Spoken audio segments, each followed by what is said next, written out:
made up of tons of all of this. By the way, you saw the ovary. That's the ovary, right? And it's made up of follicles. You also saw the testes over here. Can we have an agreement on what is the tissue type of your gonads? What's the tissue type of your gonads? It's what? No, it's just epithelium. We can't say simple squamous because they change, but it's epithelium. Okay? Actually, it's called germinal epithelium, but it's epithelium. So you see, remember one of the, we know it's epithelium, it's very cellular, right? It's packed, so it's cellular. Even your ovaries are cellular, so it's epithelium. Okay, and then I think this is where we ended, right? So we looked at, we said that the ovary is made up of all of these. These are the primordial follicles. And so when we were born, we have all, it all looked like this. And every single primordial follicle is arrested at prophase 1, meiosis 1. All of them have started, right? And after, when we hit puberty, a cohort, they say a cohort, meaning a group of them, starts getting recruited, but one is the most active of all. So one, like let's say 12 gets recruited, one of them is the most active, meaning all of them will be secreting the hormones. We're going to study that. All of them, all of the 12 that you recruited will be secreting the hormones. But one will secrete the most amount of hormones. So it's the lucky one that will be eventually ovulated. So we trace the ones every month that get recruited. They will wake up and they will become first, what is this? Primary follicle. Where is the egg? The egg is this one in the center, right? There's the egg. The egg is inside right there, okay? So this one is atretic, it's degenerating. Most of our eggs will just die, right? And they will just be recycled. They're just made up of organic and inorganic compounds, so we just recycle those compounds. So anyway, a few of them will wake up, become primary follicle. What is this? Still, oh, the arrow. It's still primary follicle, right? It becomes secondary follicle when there's fluid, right? And the fluid is actually a product of the follicle cells themselves. So there's two cells here, right?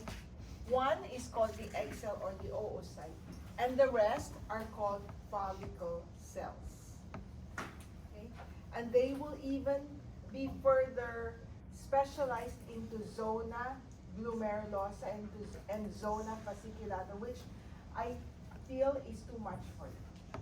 So what you want to know, egg follicle cell or oocyte follicle cell. Okay? So you see from small, it's in prophase, now it's getting big. So these follicle cells are the ones, they make this fluid. Like I told the people downstairs earlier. And just think styrofoam, right? In the fluid, the styrofoam particles, they float on top. So the purpose of the fluid is to really push this up top. So that eventually, oh, it's not showing here. This one is very easy to ovulate, to release from the ovary. So this is still secondary follicle. It's getting big.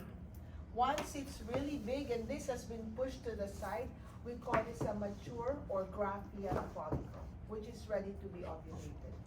So now you release that. So there's before we look at, there will be a chart. I hope you can picture in your head. So we're going to do the hormone regulation, but every month a cohort of them gets woken up, right? So you wake up, let's just see, let's say one, let's trace the pathway of one egg, okay? This was like this first, right? Then this month, this woke up, about 10 of them, but we're just going to trace one, okay? So there's two groups of cells here that woke up. One is the oocyte, and what's happening with the oocyte? It's proceeding with its meiosis, right? And then the other one is the follicle cells that they woke up to. And what the follicle cells are doing is they're the ones making estrogen, progesterone. Okay? So the two of them, right? This one continue with meiosis, and this one make estrogen, progesterone. So all of them will have their turn if they're not dead.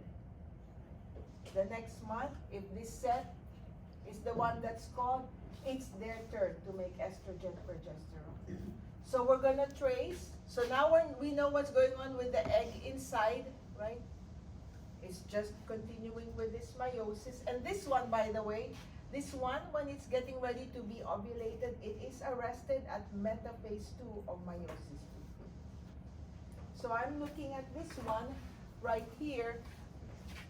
Somewhere here will be the first polar body, which it will be shown in the next one. And then this one, right, it will be at metaphase 2, you know, where they meet in the center.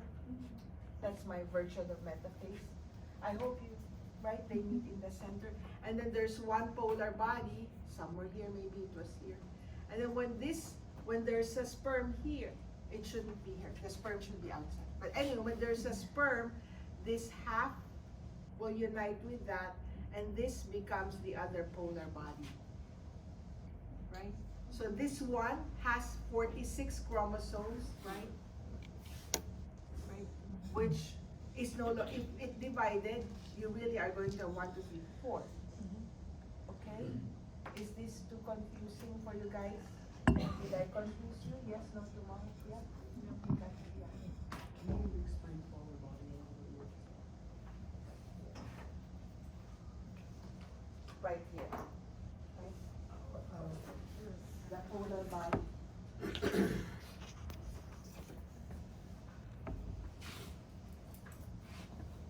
Okay?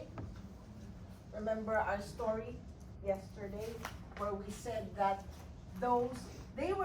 in spermatogenesis, they're all called spermatocytes or sperm cells. But here, this is not called egg cell because they're destined to die. So we don't call them egg cell. This is the only one that we're going to call egg cell or oocyte. So we give them a term, polar body. Okay? Yeah. But the polar body is still inside the follicle. Yeah, yeah. It will still be inside the follicle. Right here. I think I have another picture of the polar body in the other chapter. But, so the first polar body will be somewhere here. And then there's one more polar body there. So this first polar body has 46 chromosomes. So if it divided, you're going to have 2 polar bodies here, right? And that one will have the other one, right? The other polar body will be the other half here, right? So you're going to have 3. Okay? Yep. So if we, and this one is nice. There's the follicle cells. They're busy making estrogen, progesterone. And this one is dividing. This is called oogenesis, like spermatogenesis. Oogenesis means how your eggs are formed, right? Spermatogenesis, same thing. And so the event happening inside the egg is very much dependent on how they're supported by the follicle cells, right? Because the follicle cells are the ones that have endocrine properties, not the oocyte. The follicle is the one that has endocrine properties. So I can say that the ovary is an exocrine organ. That's true because we release the egg. That's the exocrine part. The ovary is also endocrine because this is in the ovary, right? And this makes estrogen, progesterone.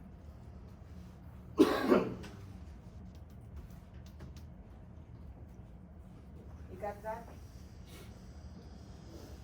Then when we release the egg here, when we ovulate the egg, you notice that the egg is not ovulated naked. It has this layer of follicle cells that go with it. You see how the follicle cells protect the egg, right? And so this, and the egg, as it gets released, it makes its own eggshell. So the egg has its own eggshell, plus surrounded by the follicle cells. The follicle cells that surround the egg, once it gets ovulated, has a new name, which I want you to know. The name is corona radiata, which is in the next PowerPoint. There's so many names for the follicle cells. I'm trying to simplify it. Okay? You must know, while it's still in the ovary, we will call it follicle cells, right? And we know the name of this one, the oocyte, right? And then once it's out of the ovary, this one that goes with the egg that's been ovulated is also follicle cell, but has a special name, corona radiata. And you look at the life of the sperm, it has a hard life. You think about it, right? Look at this one right here. Look at this, the millions of sperms land here. You have millions, right? But then look at, they go up, they go against gravity. Every month, females have, there's a cervical mucus that you can tell when it's opaque. The opaque mucus actually serves as a plug right here. So to prevent the sperm from coming in. You'll have like a gate there or a door. And then when you're ovulating, the mucus becomes silky and clear. So in fact, they say that helps the sperm. It's like a guide to the sperm. But look at their hard life. They go against the gravity, they go up, and they don't know where the egg is. They're not smart, right? So they have to split up. Half of them will have to go to the right, half of them will have to go to the left. And then after that, when they reach the egg, it's not friendly environment. They have to crack open the corona radiata. And one more, the zona pellucida. So there's the, look at this, there's the corona, can you see that? So the follicle cells form a layer around the egg, and it's called corona radiata. The egg itself forms a hard shell called zona pellucida. So the sperm has to crack the corona radiata, then the zona pellucida, before it enters the territory of the egg. And that's why they need the helmet, the acrosome, to weaken all of those barriers. Okay? Question? Question? So the zona pellucida is the shell around the egg. Around the egg. The egg made that. Corona radiata is the Follicle cells that are around it. Yeah. Any more questions? Okay. No question. Remember, we will simplify. We still have a lot to cover. Okay. So now the egg comes out. It's going to pass through the fallopian tubes or oviducts. So here's the egg right here when it comes out. The one thing you'll notice about the fallopian, remember I told you that they're not connected. See, they're separated. So one thing that you will notice about the fallopian tube is it has fingers like that. It's called fimbriae. And what they do is they always, they generate a current to move the egg or bring the egg towards its entrance. And so how do you think, let's guess, how do you think, what will the fallopian tube do to push the egg here? What will it do? What is that movement? Very slow. Very good. So it will contract peristalsis. And in fact, they say that the epithelium of the fallopian tube has cilia. It's ciliated. It's not pseudostratified, but it's called an ciliated epithelium. To push. And there are cells there too called PEG cells. They say has some antibiotic properties. This one right here. Don't worry about it. It's ciliated. It's amazing. All of a sudden we see the cilia again. Remember cilia supposed to help? So the peristalsis plus the cilia is the one that will move that egg, because the egg that we ovulated does not have legs, right? So they have to tumble or roll, because fertilization usually happens over here. Look, look, look. The sperm does not wait here. They have to go up and they have to meet. They arrange for, they do the bachelor has to come out to go up there. So they really have to go and meet with the egg somewhere here. This is usually where fertilization happens, in the isthmus of the fallopian tube, or in the fallopian tube. Okay? Okay. Are we good so far? We good? So the fallopian tube is smooth muscle to push. What else do you want to know in the fallopian tube? The fimbriae, they create a current to bring the egg inside. Then simple columnar epithelium with cilia and peristalsis. Okay? Now we're going to look at the uterus. Males don't have a uterus. Okay? We need the uterus for board and lodging for the baby. Okay? And we're going to look at the anatomy of the uterus right here. Downstairs, Rochelle's and Ashlyn's cat, and we really dissected, we separated. We separated this one, the bladder, with the urethra, and then we separated all three openings, right?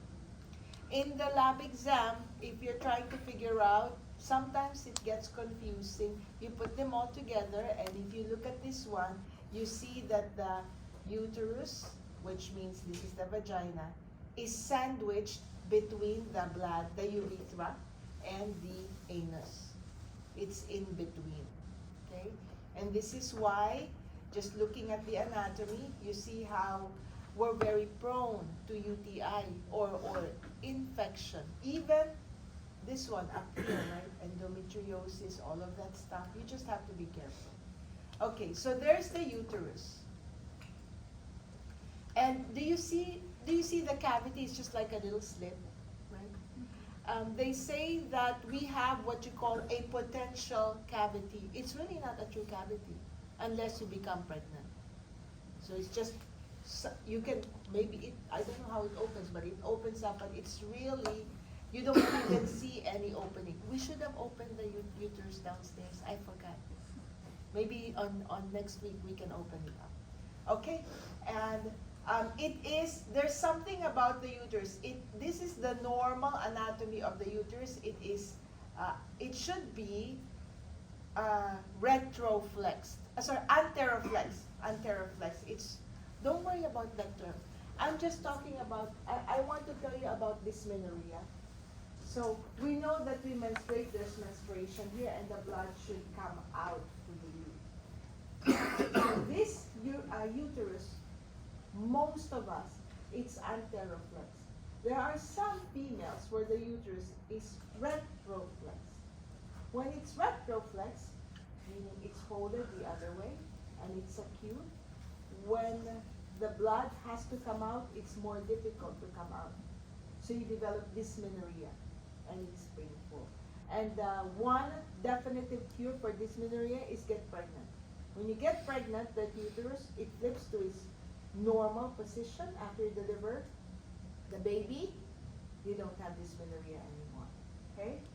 So that's one of the things that they just tell them, get pregnant. Okay, so here's the uterus. Here's a section of the uterus, which you must know the three parts. The inner part is called endometrium. The middle part is myometrium. And the outer part is your perimetrium. I wonder what the function of the myometrium is.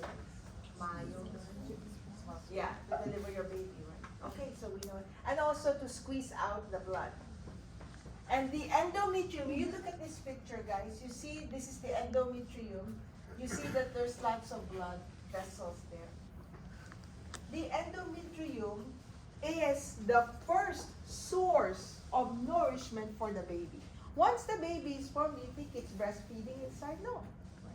Breastfeeding outside. So the food for the baby, once it's formed, is dependent, very much dependent, only on what the mother provides in the blood, right? So you have to make sure you provide it. And so what happens when we are in our reproductive age, every month, this gets packed. What is the primary nutrient source for all humans? It is the first source of energy is sugar. Very good, glucose. So this actually gets packed with glycogen. It's called uterine. I thought it's cute. The glycogen in your that's packed by your endometrial glands. These are endometrial glands, right? The glycogen that they pack is called uterine milk. That's amazing, because the baby starts feeding over here. That's uterine milk. Okay? So we always pack this. We're ready in case we get pregnant. But, so these are always producing or delivering glycogen, you store it here. But if there's no baby, there's no fertilization, at the end of that 1 month cycle, the blood vessels involute, and so they undergo necrosis, and we menstruate along with the egg. Remember, every month we ovulate, the egg is moving, there's no fertilization. So they go down here, okay? And we're gonna see the effect of the hormones. When they go down here, there was no fertilization. After 2 weeks, you menstruate because the hormones go down. We're gonna see that, especially the progesterone. The progesterone hormones go down, and so the effect of the progesterone hormone going down is the blood supply gets cut off. It just involutes. And so then this undergoes necrosis along with the egg that was not fertilized, and you menstruated. And a new cohort is ready to come out from the ovary again. It just happens every month until we run out of eggs. We just want to make sure there's always a fresh egg in there with fresh bed sheets. You have guests coming over, do you let them sleep on old bed sheets? You always change your bed sheets, right? That's changing the bed sheets. Every month we do that. You expect a guest, okay? So you see the uterus right here, you see the glands, now you know what's being packed in the uterine glands. So what you must remember here is the endometrium. Of the 3 parts of the uterus, the endometrium, myometrium, or perimetrium, the endometrium is the one that is hormonally regulated every month. Hormones meaning estrogen and progesterone, okay? Can you picture that in your head before we add complex events? So the egg gets ovulated, the egg is moving right here, right? And do you remember I said the estrogen, the follicle cells are making estrogen, progesterone? So there's my follicle. Right, there's the egg. The egg was here, and then the egg was ovulated. So there's the follicle cells that release the egg. These follicle cells, remember I told you they're the ones that make estrogen, progesterone, right? Okay. So they release the egg, but they keep making estrogen, progesterone. They will. Now you call it corpus luteum, right? Okay. The corpus luteum keeps making estrogen, progesterone. It's still high. And these two, actually, they vary. The estrogen goes up first, and then the progesterone goes up next. And don't worry, I'm going to show you the next slide. I'm just trying to slowly, because the next one is not moving. Okay, can you picture that? This was the ovary, right? This was our ovary. This was our egg, right? Surrounded by the follicle cells. This one woke up. Now it's called primary follicle, secondary, etc. Then mature Graafian follicle. So I said that the follicle cells are making estrogen, progesterone, which is necessary for the ovulation of the egg. And also, look at the estrogen, progesterone is necessary for the activity of the egg. Plus, this too is necessary for what's going on in the uterus. They're the ones making sure that the bed sheets are always clean every month. Okay? I want to tell you now a little cheat sheet. P for pregnancy. Progesterone is your pregnancy hormone.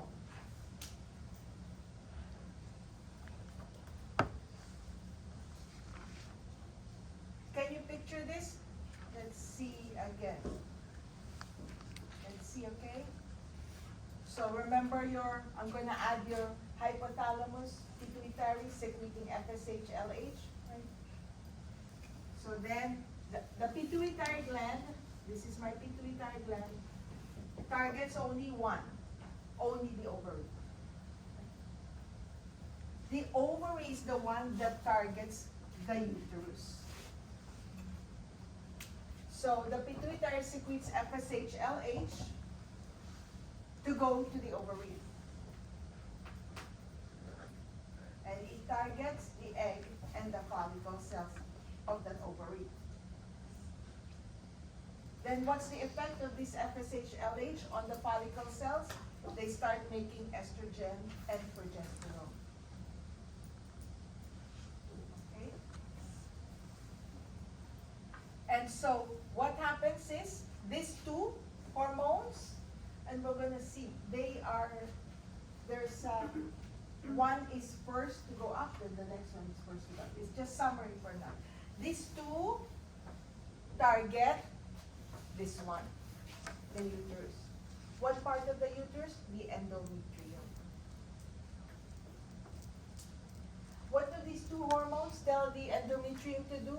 Make sure there's always new bed sheets. So I think these two hormones function in menstruation, right? To get rid of the bed sheet last month. And they also function in the regeneration of the endometrium.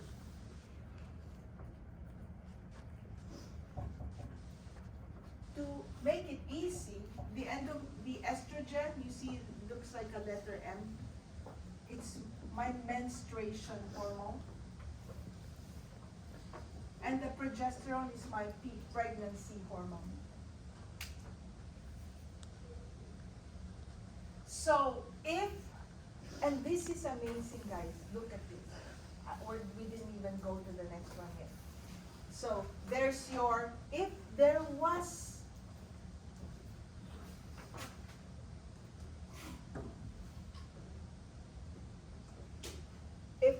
fertilization. So wait first. First, there was no fertilization. No fertilization right there. We just ovulated the egg, but no romantic happened. So there's no fertilization. Look. So then this one, the corpus luteum, is able to hold up the high levels of the progesterone only for 2 weeks. After 2 weeks, if there was no fertilization that happened, this one, do you remember? After corpus luteum becomes corpus albicans, right? So after 2 weeks, the corpus luteum shuts down. It can only hold up high levels of estrogen, progesterone for 2 weeks. After that, it's like it's the end of its story. and it becomes the white corpus albicans. So it's done.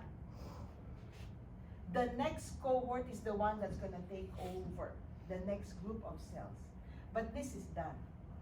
So when this is done, the progesterone level dramatically goes down. And when it goes down, the bed sheets can't be held. You menstruate. You see that? So the brain or the pituitary targeted what? The ovaries. What targets the endometrium or the uterus is the ovaries. See in sequence, brain to ovary, ovary to uterus. Okay, our story was if there was no fertilization. What if there was a fertilization that happened here? Now you have the baby here. There's a baby. So the truth is, now, look at this one, the corpus luteum will eventually have to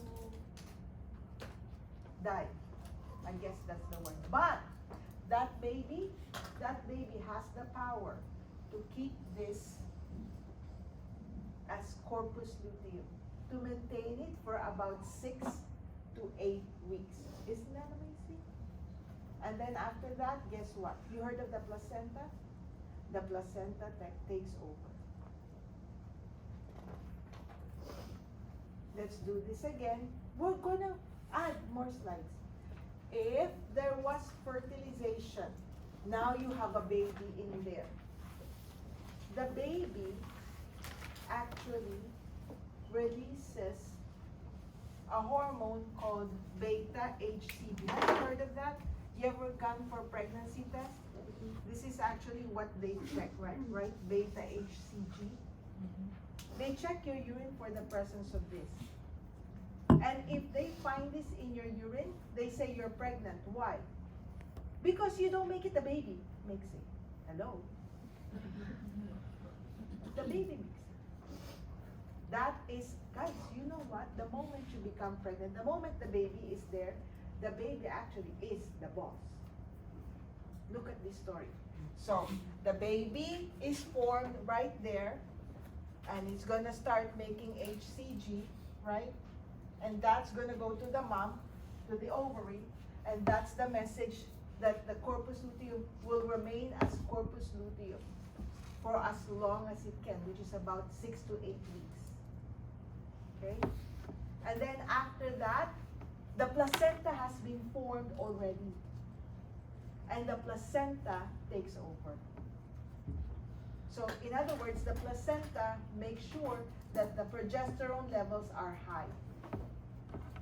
Guys, progesterone, P for pregnancy, you should have high progesterone levels for 9 months.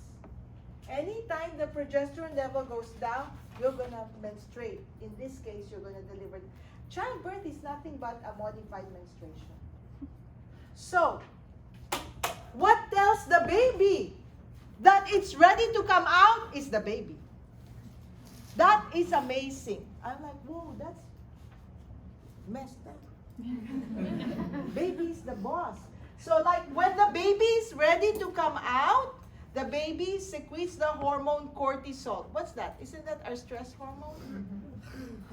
Then go to the mom gets stressed, and the mom responds by releasing oxytocin.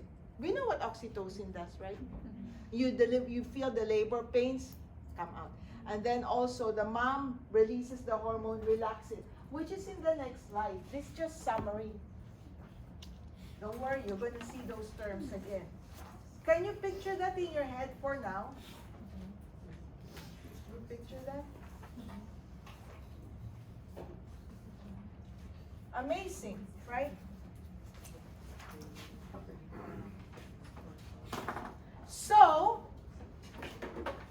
the female reproductive system is a bit complex because we have the ovary and the uterus to study, or they function in the female reproductive system every month. For the males, it's just only the testes, and that's it. It's just give the sperm, period, finish. So, and it happens every month. So we have The ovarian cycle just talks about what happens in the ovary every month. Uterine cycle, what happens in the uterus every month. That's it. And they talk about different phase, the follicular phase, we're not going to talk about that. We're going to jump right and look at what happens. I like this slide. It has everything. So, remember, we said when we hit puberty, the hypothalamus secretes the releasing hormone, gonadotropic releasing hormone, to go to the pituitary.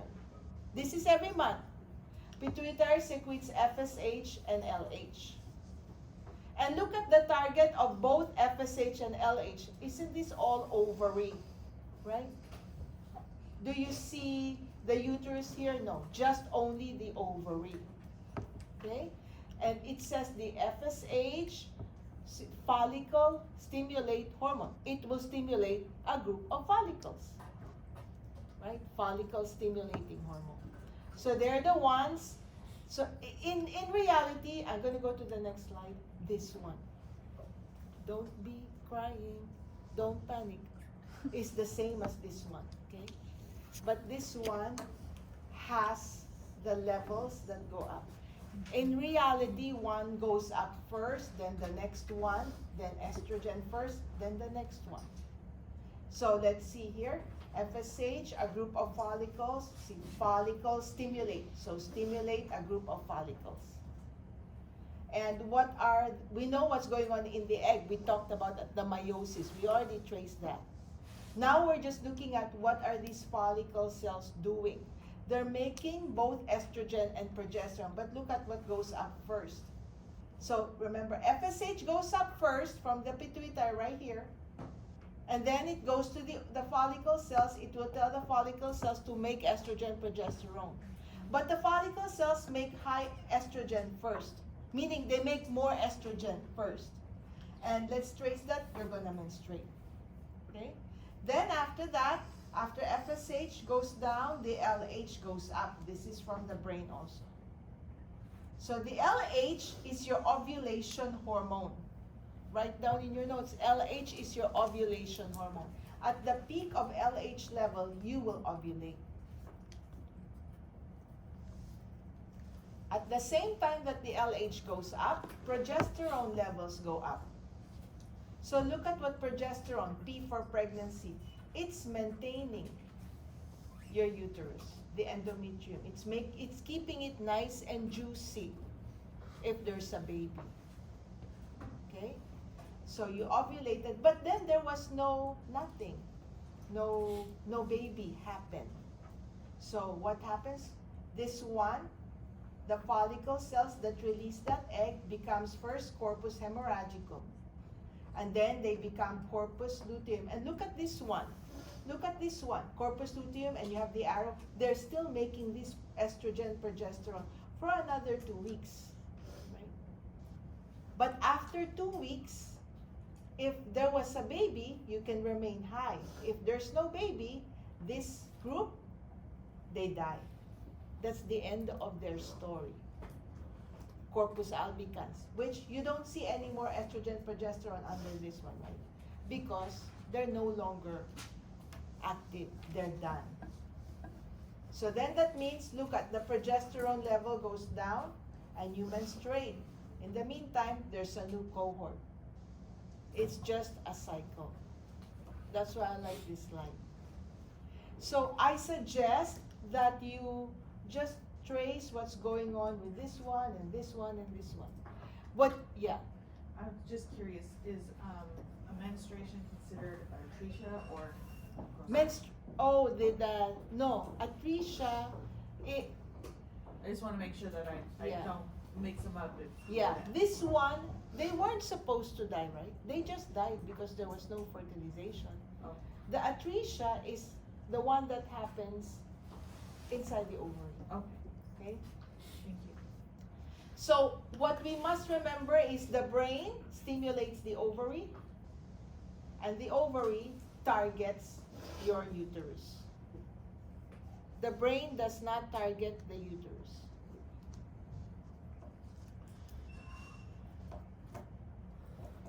And this is exactly the same as the first one, except there's more words. I forgot where I found this.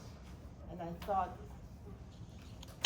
this one also exerts the negative feedback. You see how they go down and then negative feedback. That's why it happens every month.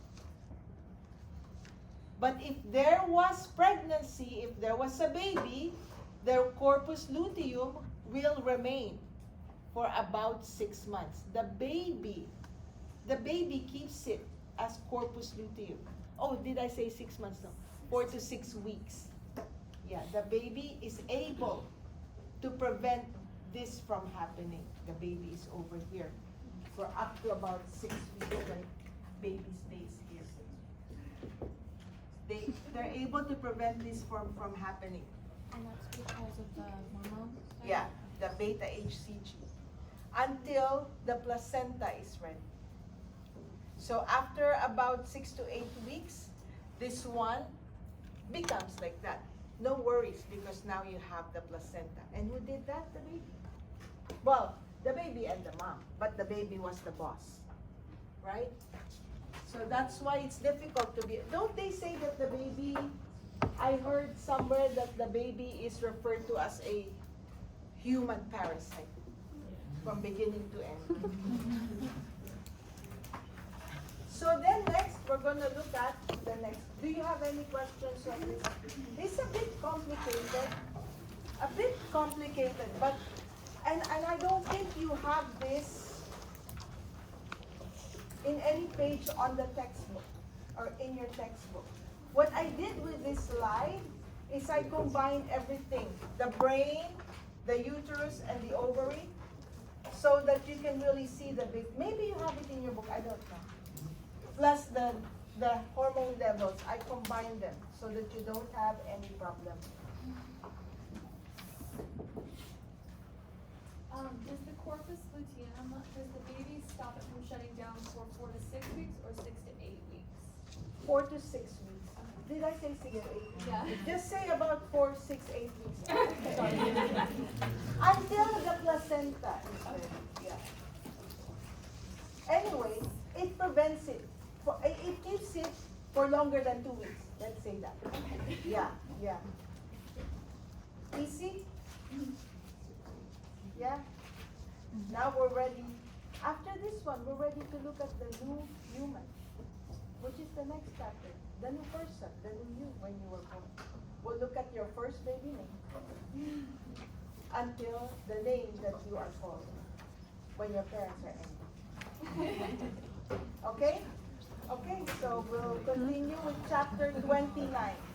Guys, we're almost done with A and B.